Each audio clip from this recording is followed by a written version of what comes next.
Hey guys, today I'm sharing 15 gardening hacks or advice that are popular online. They're popular, but are they true? Some are, some aren't.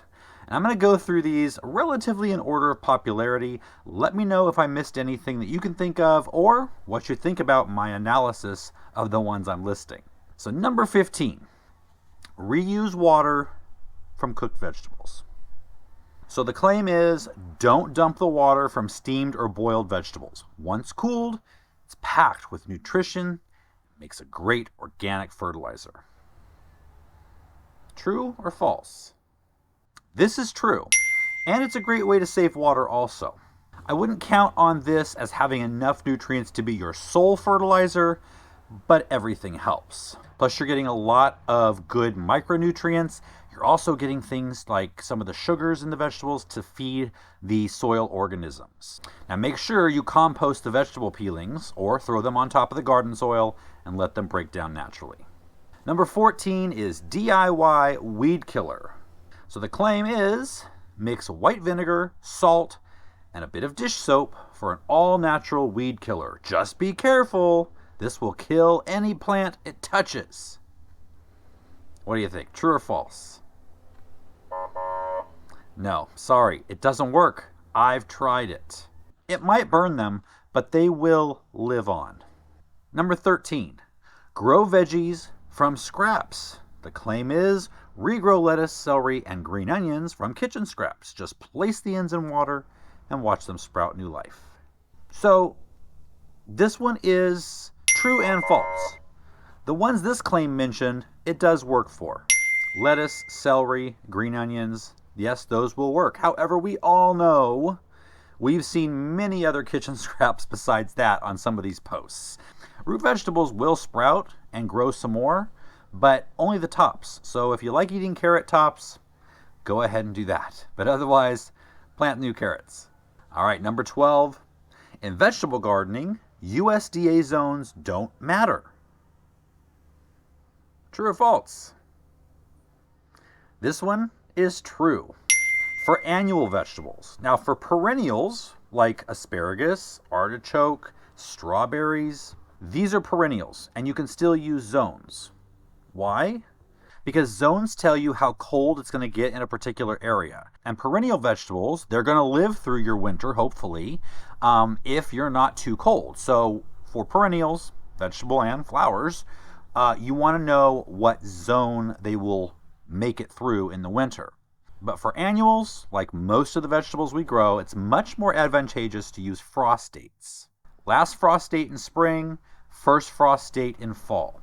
It lets you know when is the best time to start seeds indoors or when to plant outdoors and how much time you need before your first frost date in the fall so you can see if you have enough time to get a harvest. Sound confusing?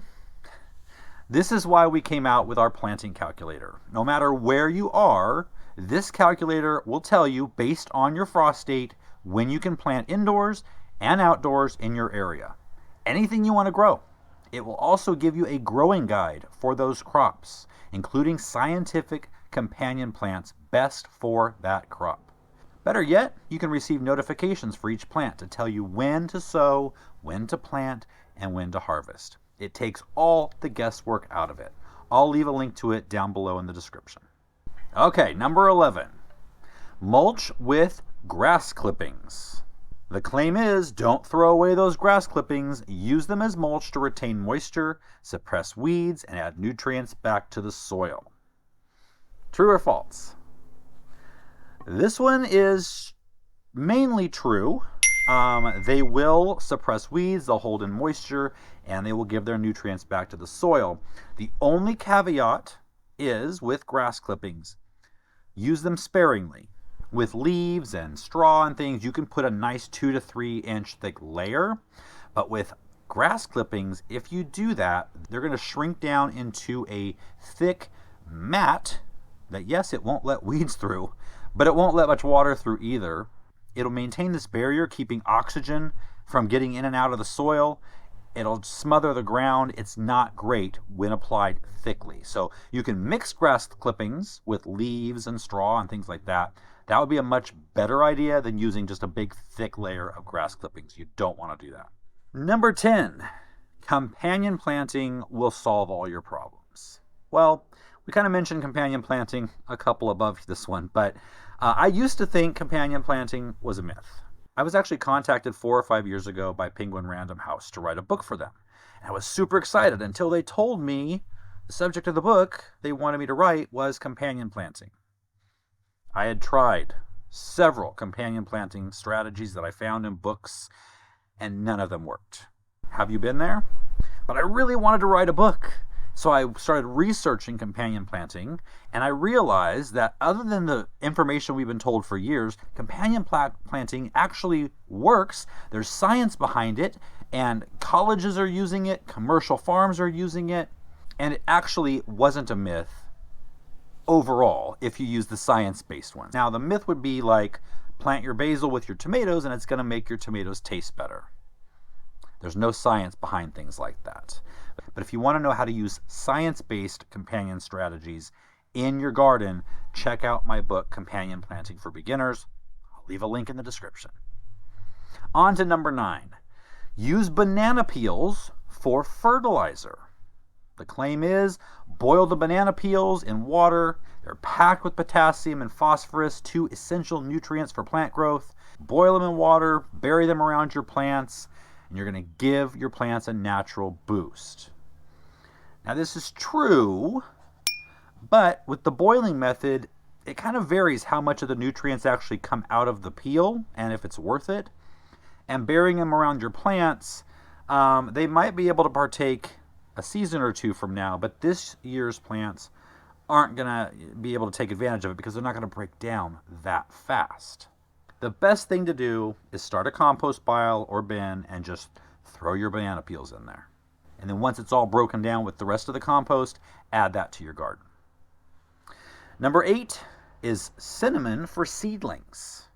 The claim is cinnamon has antifungal properties that prevent damping off in seedlings. Just dust a little over the soil when planting. True or false?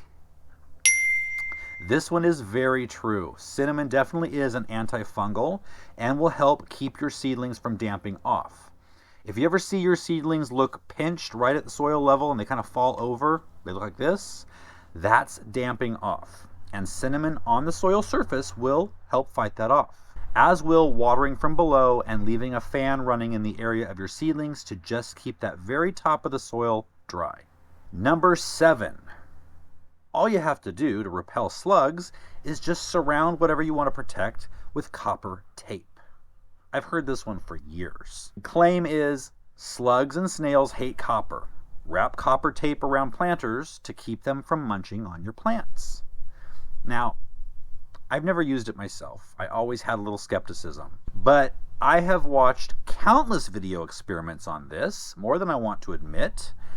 And in some of them, the snails and slugs were apprehensive to cross the copper tape versus other types of barriers. But more often than not, they ended up doing it with no issues. So I really have to say, I think this one's false. I wish it were that easy. Number 6. DIY pest spray. The claim is blend garlic, hot peppers, and a little dish soap with water to create a natural pest spray. Spray on the leaves to keep aphids, caterpillars, and other pests away. So the DIY weed spray I said above was false. Is this one going to be the same? Nope. This one is true. This spray can help repel insects like aphids, beetles, caterpillars, snails, slugs, ants, and even larger animals like rabbits, dogs, cats, and deer. I use this personally on my banana trees to keep the squirrels from eating the new growth in the spring, and it did work. However, there is a risk of burning your plants if you use too much of it or make it too strong. Just ask my banana plants. Number 5 is use newspaper for weed control. The claim is layer newspapers around plants before adding mulch. They'll block weeds and break down into the soil over time. True or false? I think most of us know this one's true. You just want to avoid glossy color print pages That kind of ink and coating is not good for you or your plants. You can also use cardboard. We're all getting Amazon boxes nowadays. Those are great for this use, but the same applies. Don't use treated, colored, or coated cardboard. All right, we're getting close to the end here. Number 4 is use hydrogen peroxide for root health. The claim is a little hydrogen peroxide in your watering can aerates the soil and prevents root rot in potted plants. This is actually true, but it actually isn't just for soil. It is an antifungal for plant leaves as well. It could also be used for seedlings to help avoid damping off, like we mentioned earlier, to help avoid fungus gnats, and moss or algae on top of the potting mix. I have a video of the many ways you can use it in your garden. I'll link that below. Moving on to the top 3. Number 3 is use eggshells for calcium. The claim is tomatoes, peppers, and squash love calcium. Crushed eggshells help prevent blossom end rot and enrich the soil naturally. True or false? This one's partially true. Eggshells do contain a good amount of calcium. However, if you crush the eggshells and put them in the planting hole, they're not going to break down fast enough for this year's plants to get much. Now, if you completely pulverize them in a blender or coffee grinder and make it into a powder, you have a better chance of some of the calcium being used this season. But an easier way to do this, just like with the banana peels, is tossing the eggshells into the compost, letting it break down naturally with everything else, and then using it in your garden after it's all done. Number 2, and I really don't want to put this in here because, well, Epsom salts are great for healthier plants. The claim is Epsom salts contain magnesium, which helps plants absorb nutrients better. The claim is Epsom salts contain magnesium. The claim is Epsom salts contain magnesium. The claim is Epsom salts contain magnesium.